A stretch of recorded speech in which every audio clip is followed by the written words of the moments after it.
everyone, this is Gale from paulgalenetwork.com, and thank you for joining me today for video game news. It is September 17th, 2020, and these are the top stories of the day. To kick things off, we got to take a look at Alanah Pearce on Twitter because she had an exciting announcement today. She's going to be a character in Cyberpunk 2077. That's pretty awesome.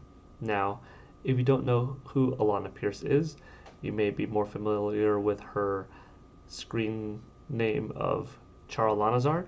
She used to work for IGN, and now she's got her own Twitter, YouTube channel, etc. Getting close to 500,000 subscribers, by the way, so that's pretty impressive. You could check her out on YouTube at Charlanazard or on Twitter, as you can see here. But yeah, she has a neat video on her page describing how she came about being a character from CD Projekt Red. Did a voice acting session, had her likeness recorded for the game. You could see that, this does look like her. Not exactly, but it's based pretty well off her. And in the video, she goes into talking about her quest and how it's pretty cool if you go down the Nomad path. And I'm pretty happy for her. I met Alanah at E3 2018, and she was really pleasant talking to. I was a fan of her work over on IGN for a number of years, and continued to follow her on YouTube and Twitter, and so I'm pretty happy for her. That's really cool. Nice person, good for her, and I'm looking forward to meeting her in the game and stuff like that. She also mentions in her YouTube video, which you could see more of, I don't want to give it all away, but she mentions how cool it would be to possibly cosplay as her own character, and I think that's awesome. I actually have a picture of the two of us from E3 2018.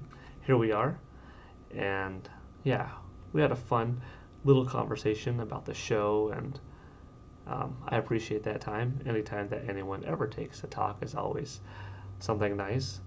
And now she actually has one more thing in common with me, and that's being turned into a video game character, because I was also in 2009 in Street Fighter 4. Of course, Alanah was also a voice actress in Gears of War, so she's had other involvement, but now she's officially a video game character and a big video game fan, so hey, one more thing in common for one more cool person out there. So, props to Alanah, and I look forward to seeing you in the game, and hopefully in the future, again, one day, in real person, maybe when the pandemic ends, Next up in video game news, we got some interesting things to talk about from Sony. We found out that Horizon Forbidden West, Sackboy: A Big Adventure, and Spider-Man Miles Morales are all cross-gen games. This means that, yes, they will run the best on PlayStation 5, but they will be available for PlayStation 4 and PlayStation 4 Pro. So it's kind of interesting because originally we thought that Microsoft was going to be the cross-gen focused platform with Xbox Series X and S, and that Sony was going to kind of come out of the gates with exclusives for the PS5 that you can't get anywhere else. And people early on were giving props to Sony some people giving props to Sony saying, hey, you're not going to have to throttle the game's experience because you're not making it for both sets of platforms. You could focus all of that graphics technology, CPU, GPU, speed, etc. on next gen, not have to dumb down any of the vision for it to also work on current gen. Whereas Microsoft, people were criticizing them like, Halo Infinite's not going to be as big as it could be, as good as it could be, because it has to run on a base Xbox One, and that limits it from being at its max potential on Xbox Series X, right? But on the other hand, people were given, are now given props to Sony. It's a different group, but some people give them props because, hey, I don't have enough money for a PS5. I don't have enough money for a next-gen console. That's another $500 investment. You mean to tell me that I don't need to spend $400 or $500 to play Miles Morales? I don't need $400 to $500 to play Horizon Forbidden West, and you could still enjoy it on your PS4 or existing PS4 Pro that you've had a few years? Cool. Wait till the PS5 comes out with a true exclusive that you need, that you feel like is really justified that next gen cost, to then abandon your PS4 and make that full jump forward, right? So depending on where you're sitting, you may be happy with this announcement, you may be disappointed. Overall, it's going to give Sony more software sales, that's for sure. The PS4, with an install base of over 100 million people, and a lot of people, being happy with Horizon and Spider-Man, and are going to want the sequel, the game's going to sell very well, both of those games. And they'll also do just fine on PS5.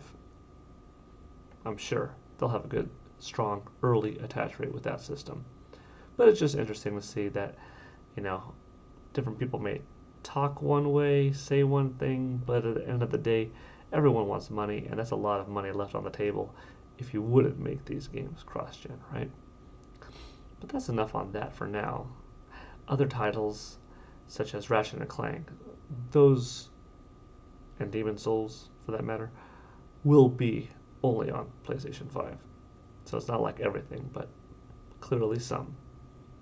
Next up in gaming news, the Nintendo Direct Mini happened today, the partner showcase for September 2020, and it was pretty big. Several fun things happened. One of them was this, Monster Hunter Rise. That's actually how the show kicked off, and I was pretty happy to see it because right before the show I was talking about maybe we would see Monster Hunter Rise, maybe we'll see, Doom Eternal. It'd be really cool if we saw Bayonetta 3 or No More Heroes 3 or something like that. Of course, most of those didn't happen, but Monster Hunter Rise did. This is a rumor that I heard about. Multiple sources were saying similar thing, that Monster Hunter is in development for Nintendo Switch and that we would be seeing it soon. Before we knew about this Nintendo Direct Mini Partner Showcase, I thought that the logical place would be Tokyo Game Show, unless if Capcom dropped it on Twitter, but it did make sense that it would be in this Nintendo Direct Partner Showcase. So that's pretty cool news right there. That's how they open it up. Right after that, Monster Hunter Stories, Wings of Ruin. Monster Hunter Rise comes out March 26th, 2021. Monster Hunter Stories, Wings of Ruin comes out summer 2021. I'm thinking September personally, just because that's a good 6-month gap between the two. They won't eat into one another's sales. They are different games. 4-player multiplayer game in Rise, Stories 2, more of an RPG experience. But still, I think Capcom will spread them out 6 months or so. And yeah, those were a couple of the big games. Hades, which was previously shown off, had a release date of today. Boom, dropped on eShop. Here's another one, Ori and the Will of the Wisps. Came out not too long ago for the Xbox One. It's obviously the sequel to the original Ori. It's available now today on the Nintendo Switch eShop for only $30. Digital, of course. However, we also found out today, it doesn't show it here, but we did find out today that there's also a physical edition coming out at a later date, and that looks really nice. Nice collector's box, physical copies, cartridge, nice case, extra art. Looks pretty cool. So if you don't have this on Xbox One, I would definitely recommend it on Nintendo Switch. Having it in portable mode, taken on the go, perfect game for the console. And if you're a collector of physical stuff, the special set for this one does look quite nice, so might be worth checking out. Next up, this is the only sad news of the day, I guess you could say. Nintendo announced today that the Nintendo 3DS is now out of production. Whatever Nintendo sells, whatever the last shipments are out there in the world, are what we have, what we get. This includes Nintendo 3DS, Nintendo 3DS XL, and Nintendo 2DS, Nintendo 2DS XL. The 3DS family of systems had a good run from 2011 to 2020. Over 9 years of being on the market, having sold over 75 million units, millions and millions of games, lots of solid hits. Of course, the backwards compatibility with Nintendo DS, which is really big. I remember playing it at E3 for the first time and checking out that 3D with a slider, and whoa, it was very impressive. And if you're a 2DS owner, you don't have that 3D access, that 3D experience. But the initial 3D, when we looked at it for the first time, was really cool. Especially that you're not using glasses. It's still a neat concept now, almost, a decade later. Crazy how time flies. But thank you, 3DS, for continuing to pioneer technology in the video game industry, doing something new. Nintendo, good job with this one. But it looks like the Nintendo Switch and potentially that hybrid console model is here to stay.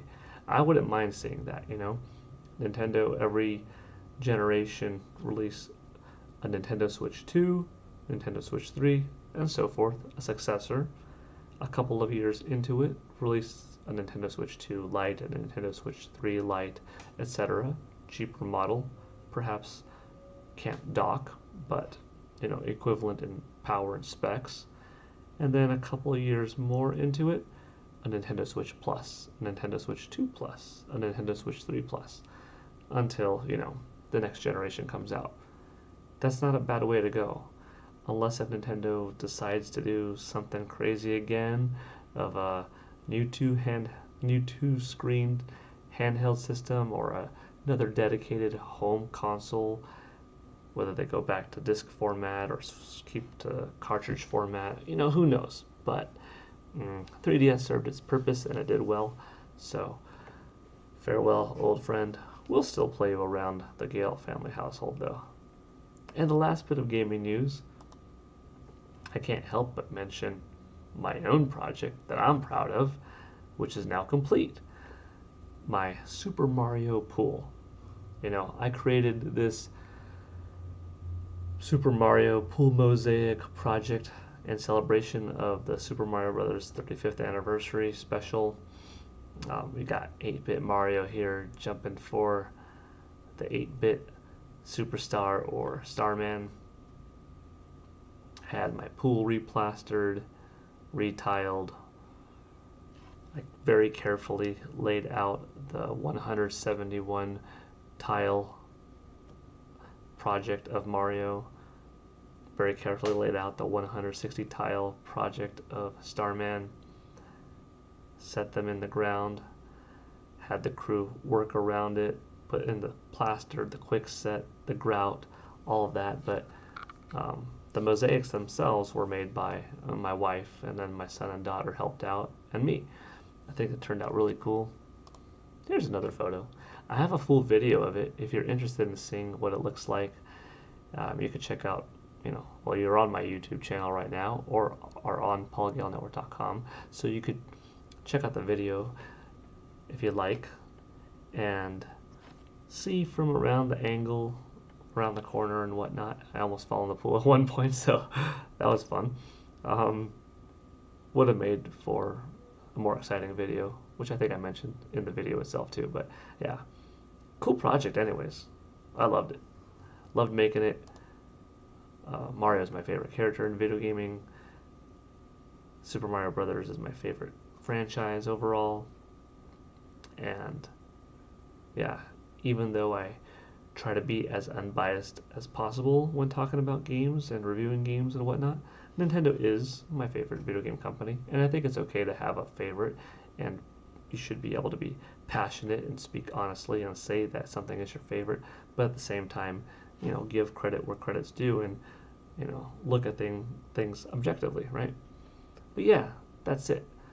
I appreciate your feedback on my project. What did you think?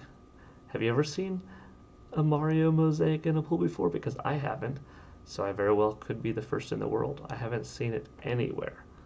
So for all I know, this is the world's first Super Mario Brothers pool mosaic, and quite possibly the first of its kind in the world for being any type of video game based pool mosaic. Let me know what you think about today's stories.